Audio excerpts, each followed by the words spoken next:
Dando seguimento ao nosso curso, estamos de novo aqui com o professor Fernando Becker. Olá, professor, tudo bem? Agora nós vamos falar um pouco de reversibilidade. Ao atribuirmos características dos 3 estádios do desenvolvimento cognitivo, iniciamos o nosso desenvolvimento no operatório formal. É nesse período que começamos a reversibilidade no nosso desenvolvimento cognitivo e como a escola pode ajudar a desenvolvê-la? Na verdade, o desenvolvimento cognitivo começa já com o recém-nascido. Assim que ele começa a agir, ele já começa a organizar a sua capacidade cognitiva, porque ele está entrando em contato com o mundo ao redor, com o entorno, e aos poucos ele vai conseguir ver, focalizar o objeto, agarrar o objeto, levar para a boca. Lá pelos 8 a 9 meses nasce a noção de espaço objetivo, e assim vai embora, né? E ainda no sensório motor, ele consegue uma reversibilidade em ação. A criança, no ambiente onde ela vive, ela consegue se localizar e digamos assim, da sala para a cozinha, da sala para o quarto, do quarto para a sala. Isto é uma reversibilidade, né? Prática, sensório-motora. Quando aparece a função simbólica, essa reversibilidade sofre uma transformação profunda e começa a se tornar representativa, mas ainda sem reversibilidade em pensamento. Porque essa reversibilidade em pensamento começa no sensório motor com a reversibilidade em ação sensório-motor. Então, ali pelos 7 a 8 anos, é que aparece, em média, aparece a primeira forma de reversibilidade, mas na ação, mas é uma reversibilidade em pensamento, mas que ela só é possível na ação. Então, o âmbito dela, onde ela pode acontecer, esse ir e vir em pensamento, é se a criança está agindo. Se ela está atuando sobre algum brinquedo, sobre alguma brincadeira, sobre objetos, né? Ou, digamos assim, com outras crianças, ela consegue ter essa reversibilidade em pensamento, mas só agindo. Ali por volta dos 11 anos, em média, 11 a 12 anos, é que ela consegue fazer esse ir e retornar em pensamento sem o recurso imediato da ação, só dessa idade em diante, em média.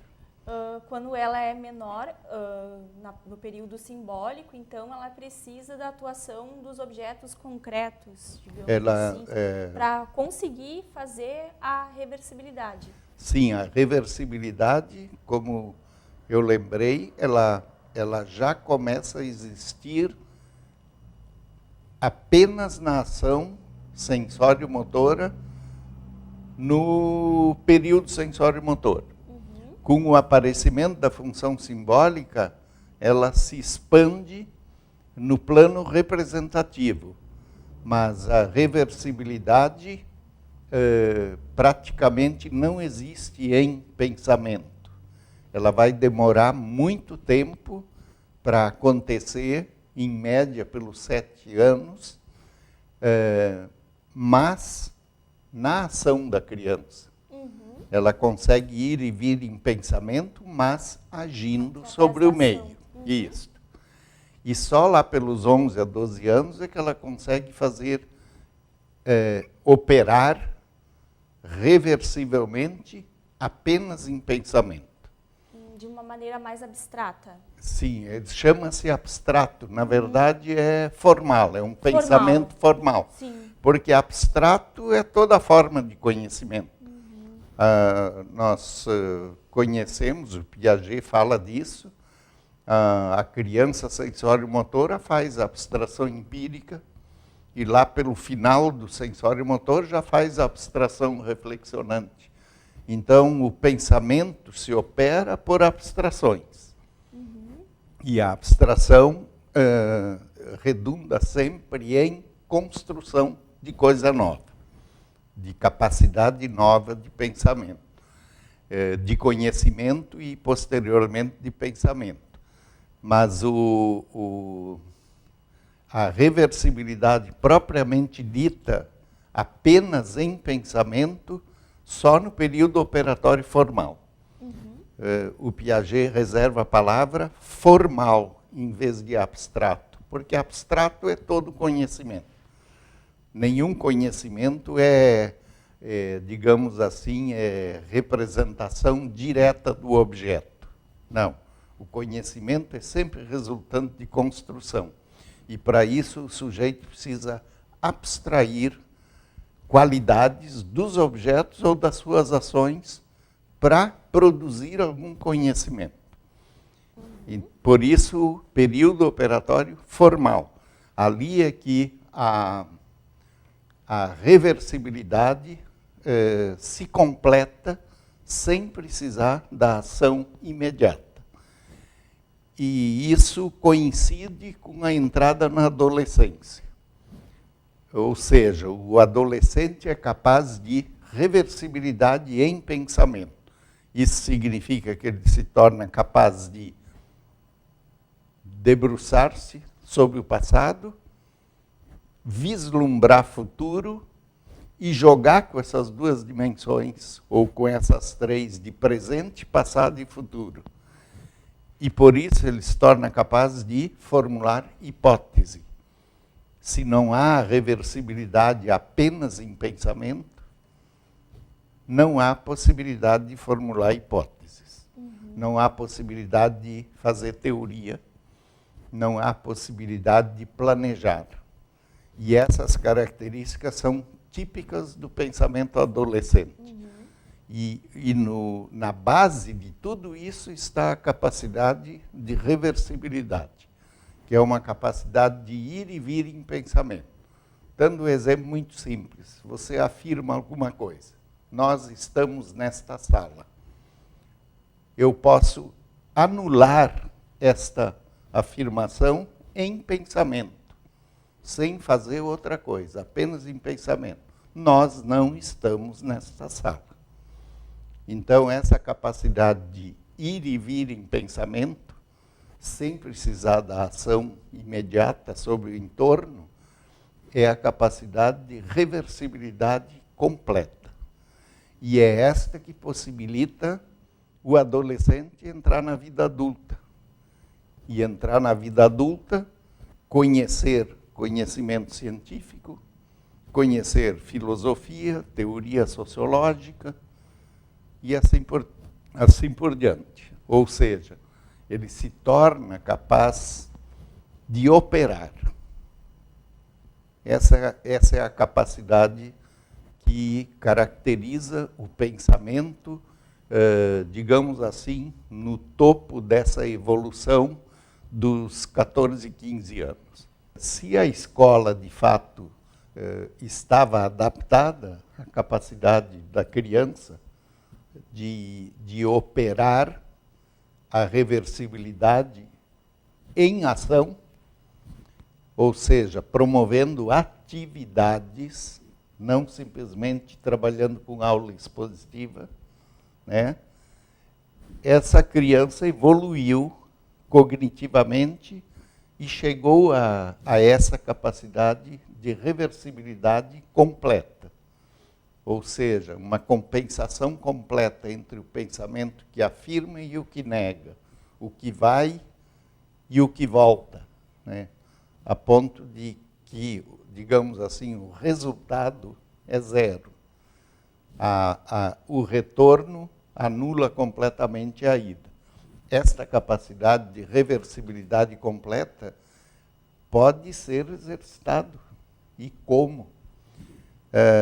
A gente pergunta como é que a escola passa a trabalhar com isso. Ela continua daquele jeito, dando aula expositiva, exigindo que o aluno preste atenção, copie e repita, ou ela trabalha com, por exemplo, projetos, em que os alunos se envolvem com atividades. Eles passam a pensar em hipóteses, formular hipóteses, e a partir da formulação de hipótese, formular problemas, e daí procurar resolver esses problemas. Ir atrás, procurar informação, buscar leituras, buscar vídeos, filmes, buscar entrevistas, entrevistar pessoas que podem informar a respeito do assunto em pauta.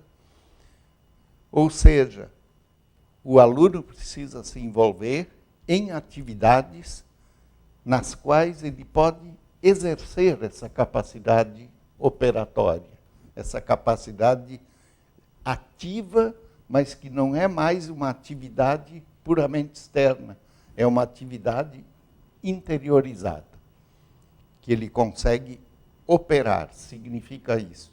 Ele consegue agir em pensamento, sem precisar imediatamente do recurso ao nível das ações. Mas, para ele poder operar, ele precisa estar ativo. Então, em matemática, por exemplo, resolução de problemas, mas não de problemas que interessam ao professor, de problemas que o professor levanta junto aos alunos, problemas que dizem respeito à vida dos alunos. Mas a formulação do problema, destrinchar o problema, até conseguir montar cálculos, isso deve ser feito para o aluno, e não o aluno individual, num ambiente cooperativo. Esse é um termo forte na teoria de Piaget. Aliás, dois termos que se completam e que se interpenetram. A operação, que é essa capacidade de ação interiorizada, e a cooperação, que é operar juntos.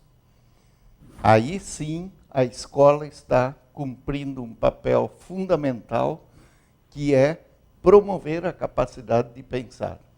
É assim que o aluno poderá chegar à autonomia intelectual. E, claro, num ambiente de cooperação, ele vai desenvolver simultaneamente a autonomia moral. Então, a autonomia intelectual e a autonomia moral conectadas é que caracteriza o verdadeiro desenvolvimento humano.